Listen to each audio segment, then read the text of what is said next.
छत्तीसगढ़ के मुख्यमंत्री विष्णुदेव साय अपने दिल्ली दौरे पर पहुंचे हैं और उन्होंने दिल्ली के मुख्यमंत्री रेखा गुप्ता से सौजन्य भेंट की है।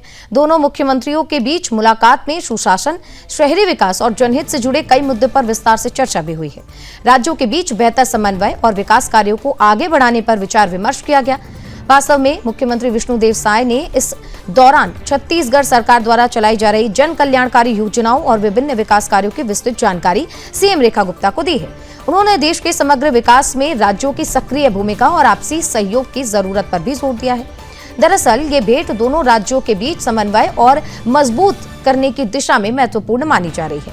यही नहीं बल्कि मुख्यमंत्री विष्णुदेव साय दिल्ली में जनजातीय समागम के आयोजन में भी शामिल हुए हैं।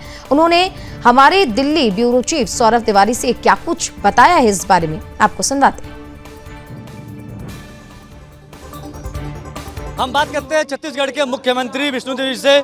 आज इस तरह से अमित शाह जी ने कहा कि यूजीसी से घबराने की जरूरत नहीं है, आप लोगों को कोई नुकसान नहीं करेगा। कैसे देखते हैं आप इसको? देखिए, आज बड़ा सौभाग्य कि वनवासी कल्याण आश्रम और जनजातीय सुरक्षा मंच के द्वारा आयोजित जनजातीय सांस्कृतिक समागम का बहुत बड़ा आयोजन हुआ था, जिसमें हमारे देश के केंद्रीय गृह मंत्री अमित शाह जी का मार्गदर्शन मिला है और उन्होंने जनजातीय समाज के विकास की बात कही है और यूसीसी में जनजातीय समाज के रहन सहन में, उनकी संस्कृति में, उनके वेशभूषा, खान पान में किसी तरह का भी कोई मतलब अड़चन नहीं आएगा, इस बात की उन्होंने गारंटी दी है। इससे एक जो हमारे जनजातीय समाज के लोग भ्रम में थे, वो भ्रम दूर हो गया है। तो ये थे हमारे साथ छत्तीसगढ़ के मुख्यमंत्री विष्णुदेव साय साहब, जिन्होंने साफ तौर से अमित शाह के बयान का जिक्र करते हुए कहा कि यूजीसी से किसी भी आदिवासी वनवासी को घबराने की जरूरत नहीं है। कैमरामैन जीतू के साथ सौरभ तिवारी, सुदर्शन न्यूज,